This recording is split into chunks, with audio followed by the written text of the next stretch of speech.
All right, everybody, welcome. And we are recording. Yes. So let's get started. This is SEVA VentRounds Express, and we're going to be focusing today on breath sequence basics. And this is a continuation to our last chapter where we reviewed what a tag was, and we'll talk a little bit more about that. Today's August 9th, 2022. There's some disclosures to make. This is directed by both Rob and myself, and we will discuss particulars of ventilator modes, and there's no endorsement of any particular mode, manufacturer, or company. Whatever we say, it's our opinion, and it does not represent the Cleveland Clinic. And you'll see there that both Rob and I have conflicts of interest related to fees, royalties, some patents, and we serve as consultants. So we put all there for you to be aware. The ground rules is this is a recorded session, so keep your microphone muted. And we may call upon members of the audience to comment. And the best way to communicate amongst ourselves is to use the chat function. So don't be shy, enter there your thoughts and ideas. This is the only way that we get to learn, and we have found out a lot of things by interactions via these means. And our Cleveland Clinic employees will get CMEs, and there's a QR code that it's available at the end of this session.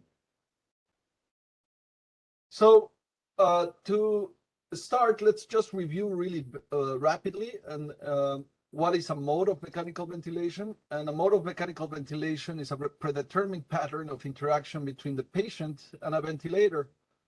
And it's a combination of the control variable, the breath sequence, and a targeting scheme.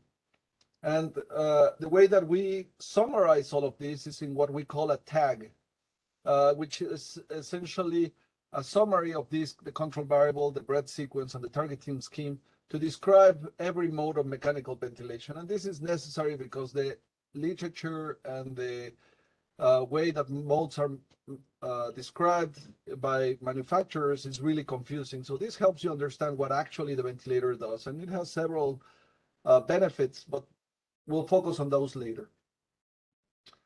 We spoke last session on that we could only on the equation of motion, and we can only control either the right side or the left side of the equation. So if you're controlling the left side, you're controlling pressure, and that means that during the breath, during inspiration, you're controlling pressure only. And if you're controlling the left side during inspiration, then what we actually are controlling is flow, but by historical reasons, it's called volume control. And essentially, if you control the flow, what you're going to see change is the pressure. If you control the pressure, what you're going to see change is the flow and the volume. So that's what we reviewed last time. And basically, why this is useful, because now if you can classify the first part of the tag, which is the ventilator controlling the volume or controlling the pressure. And if the ventilator is controlling the volume, it can control it with a square flow. So you see here the flow being square.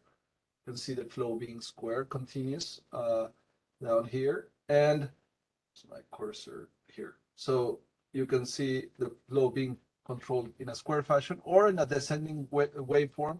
And there's other ventilators that I can actually control it in different ways. There's some ventilators can do ascending, or it can do a sinusoidal pattern, or now in some of the other ventilators, you can actually change the slope of how fast it goes up and where actually the flow ends. So you can create pretty odd patterns for which I don't have any good explanation of why we would want to do that right now, but that exists.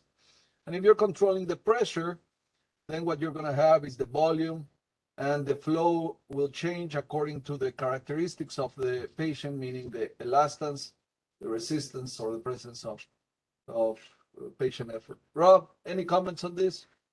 Just to state that E times V has units of pressure, R times V dot has units of pressure.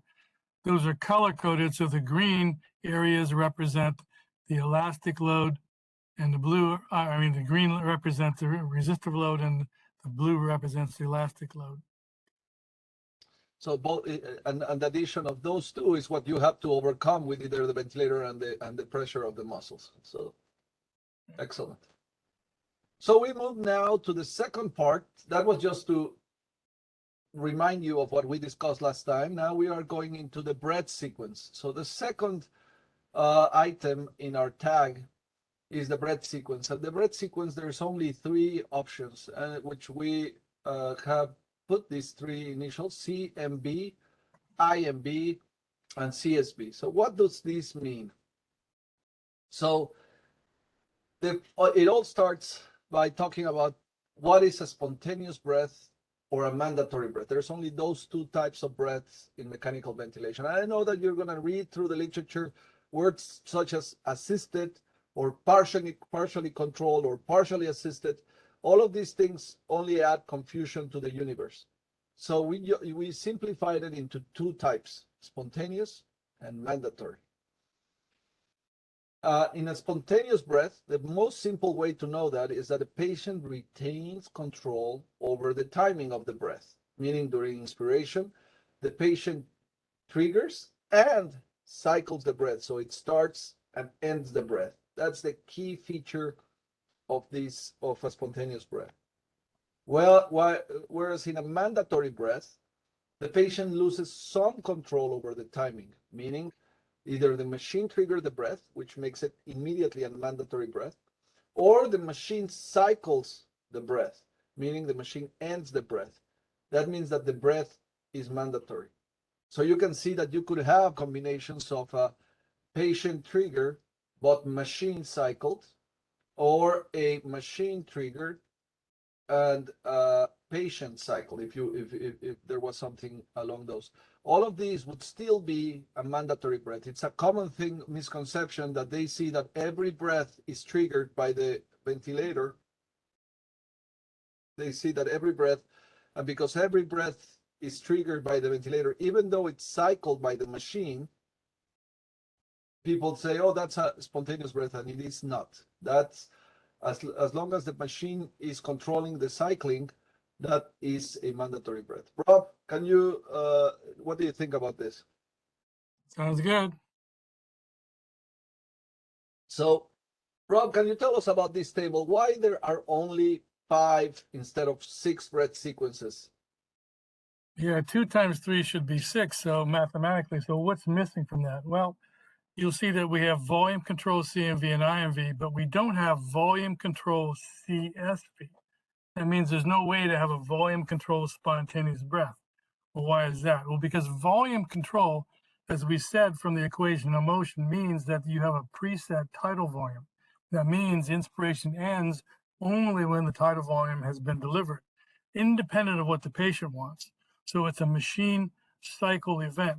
And as we said, spontaneous means patient triggered and patient cycle. So if the ventilator cycles, then it can never be a spontaneous breath. So volume control and is inconsistent with spontaneous breath. So there is no CSV in volume control. And so that leaves you with only these 5 options. Either all the breaths are mandatory, volume control, or there's a combination of mandatory and spontaneous, or there's in pressure control, there's all of them are mandatory.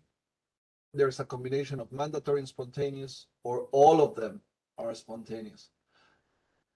Rob, tell me a little bit about this IMB, because sometimes I get confused with it. Yeah, the definition of IMV is that you can have a spontaneous breath between 2 mandatory breaths. And there's a particular reason why we define it that way, because in some ventilators that have active exhalation valves, you can have a spontaneous breath during a pressure control mandatory breath. That doesn't make it IMV. It has to be between 2 mandatory breaths. And furthermore, there are actually 4 different ways to get that to happen. Traditionally, the original IMV was you have a preset mandatory breath rate, and that's what you got, regardless of what the patient did.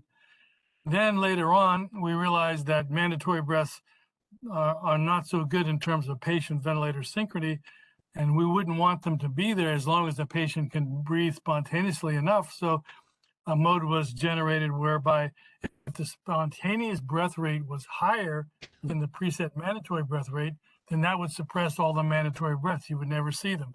And it would just look like pressure support.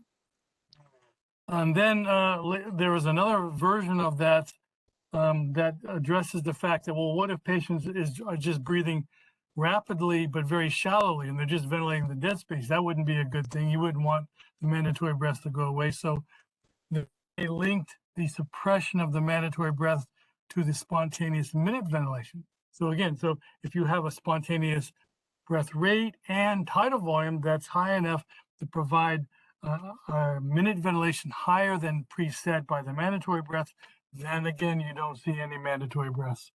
So that's type 3 IMV.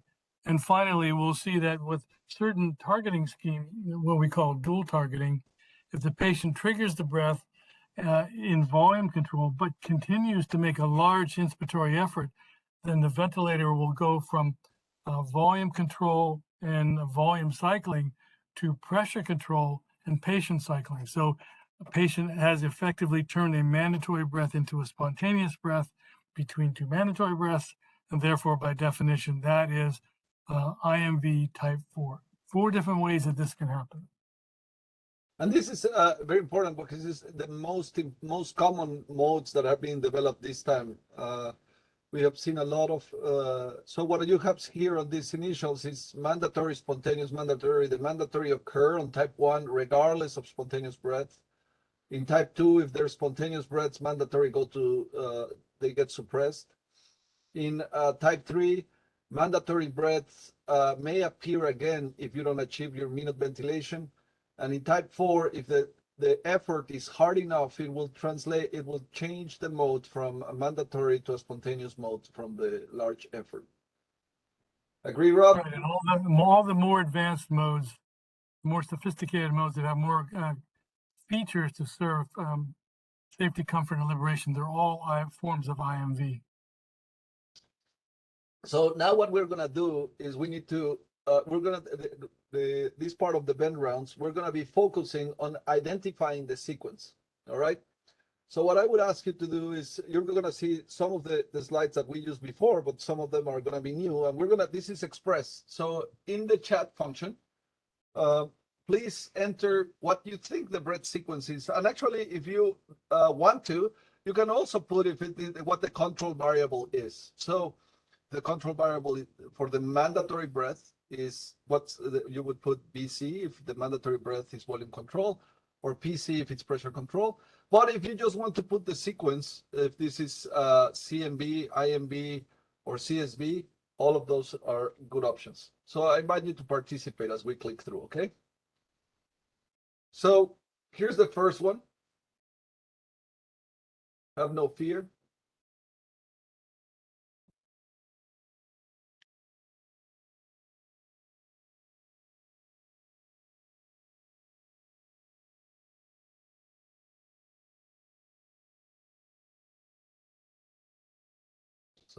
So I see the speed of typing starts coming in. Very good. So there seems to be massive consensus on the chat towards that the tag is volume control, and all of you chose CMB. And just looking at this, looking at the waveforms and how they are, the flow is controlled. We talked last time that you may have aberrations on the flow because of the way the ventilator, specifically this one, displays the waveform when there's circuit compensation, or also when there is the sensor is in the Y of the tubing, but that this has the classic features of a flow that is square waveform with the rapid rise of the pressure and the slope that is present on the pressure code. So that's definitely volume control. This ventilator, and most ventilators will have this. This is something that you have to learn on your ventilator. This ventilator, when it's a patient-triggered breath, when the ventilator thinks that it's the patient, and it may not be, but if the patient feels that this is the patient, it will either, in some ventilators, will create a little triangle to mark it, but in this one, it will change the color according to what type of trigger it is. So if it's a pressure trigger, you will see a changing color on the trigger, on the pressure waveform, and if not, you will see it on the flow waveform.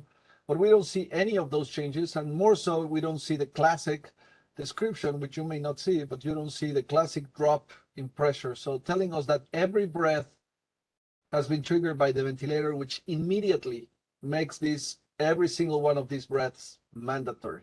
So this, just by looking at this waveform, would be CMB. Rob? Yep, and because this is volume control, we know that there's no such thing as spontaneous breaths in volume control.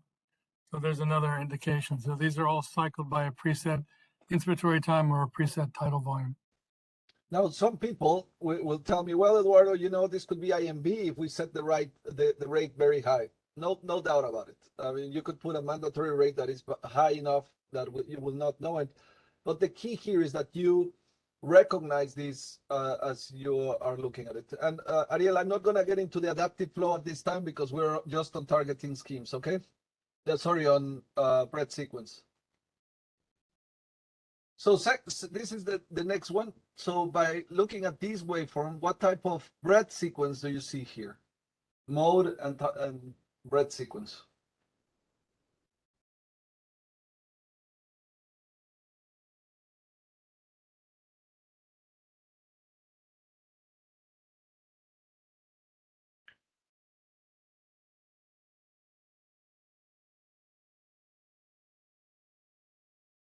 Have no fear.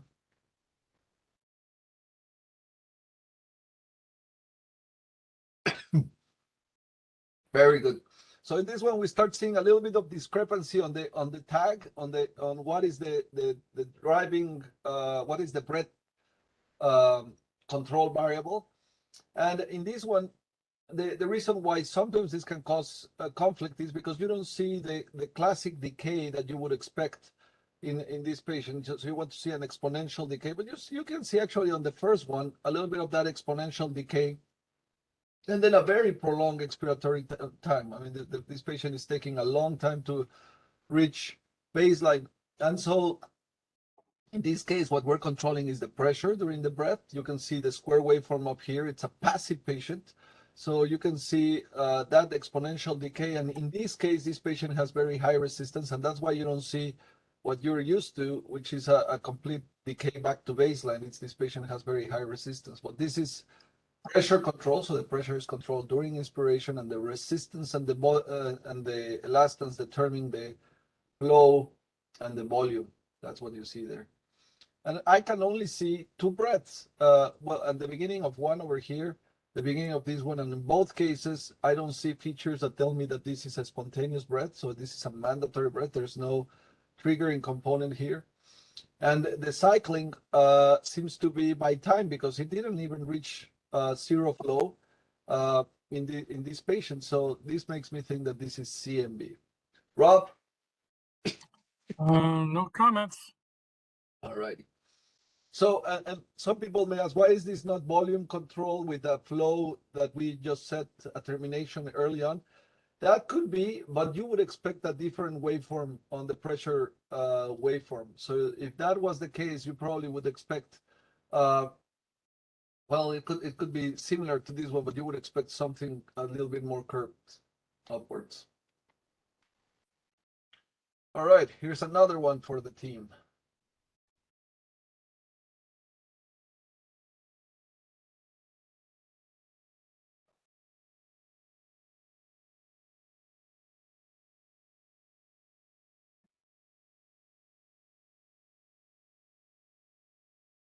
What is the tag?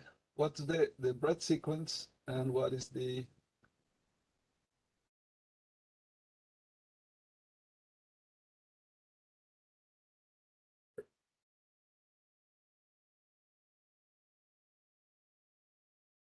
very good. So input starting to come in. Majority of you recognize this as pressure control. And this is a very nice example that we can go over. Obviously, you only have a couple of breaths here.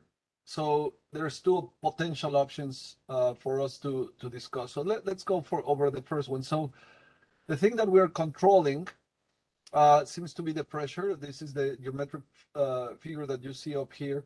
And you immediately can, I mean, whenever I'm trying to determine if this is volume or pressure, I always look at the flow waveform. And if you look at the flow waveform between flow breath number 1, this one, and breath number 2, you can see that the flow doesn't look the same. They are pretty different themselves.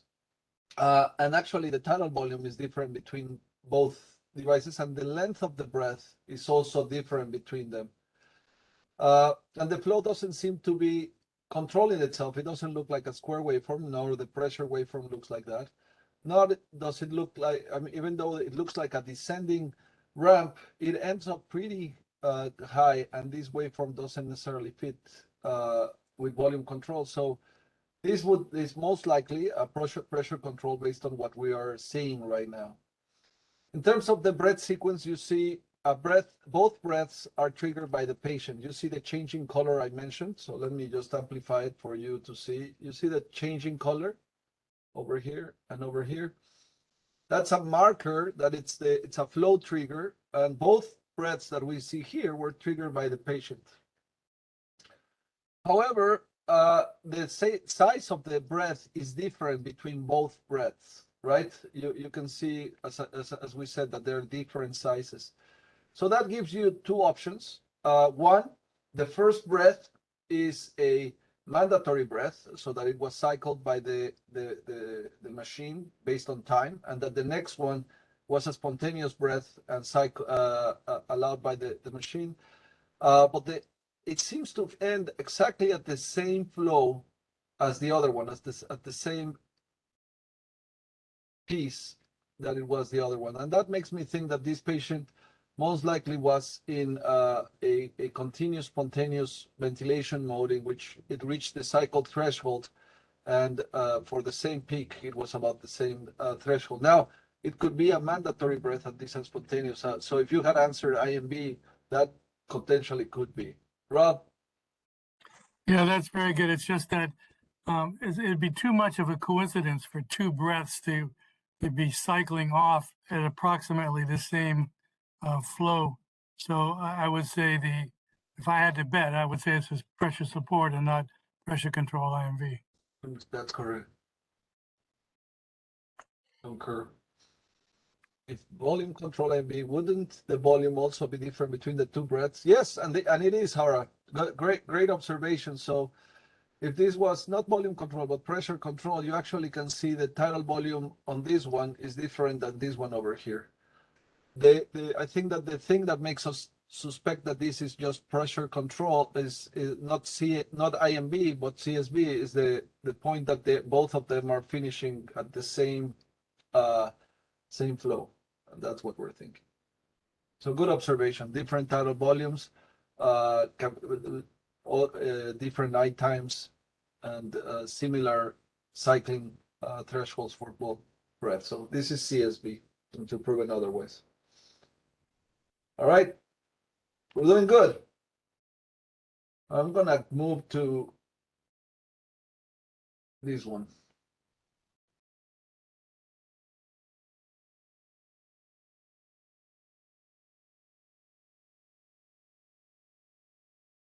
All right, give it a try.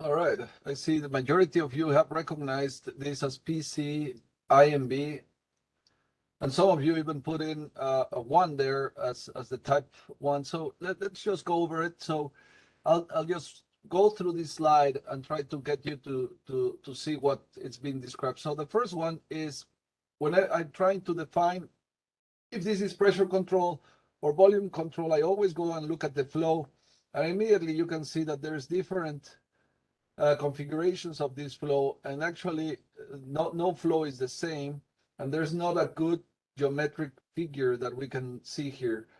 And so this makes me suspect, just by looking at the waveforms, that this is most likely a pressure control mode. And actually you can see the difference in tidal volumes between each one of these breaths, which tells you that the flow is not being controlled under these circumstances. So pressure control is correct. As you look at the pressure tracing, you're gonna see that the first one and the second breath, so between this one and the second one, you see a difference on how the breath is triggered. And actually, this is a really intense difference in which you don't see any drop on pressure before. The pressure rises, reaches its peak, and it comes down.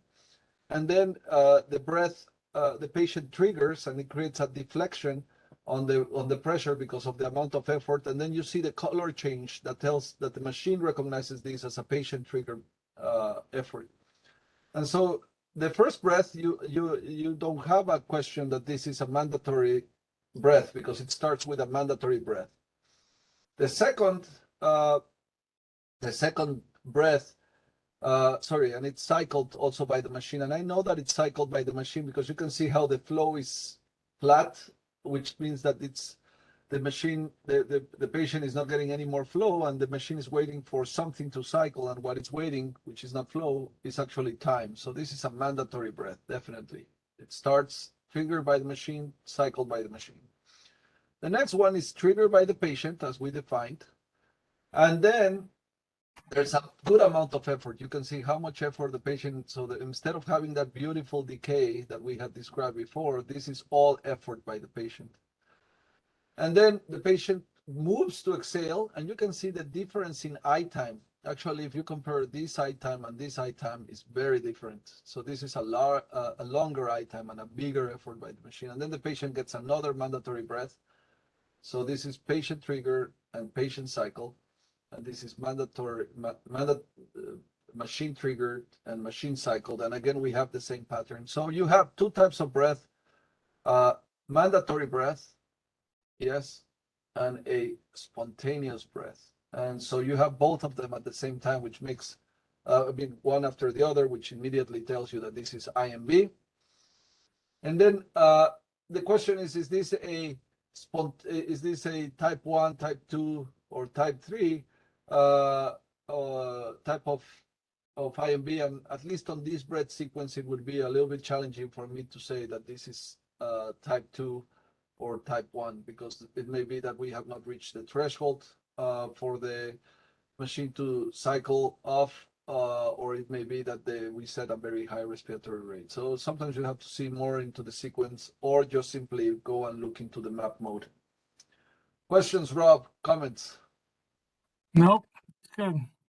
Excellent. So let's do one last one. Vintage ventilator.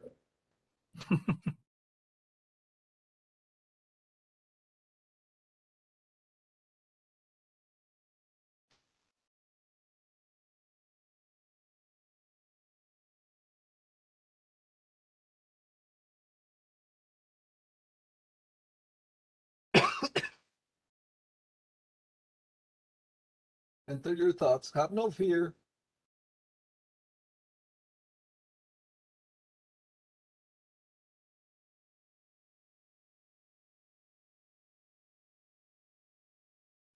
Answers starting to come in.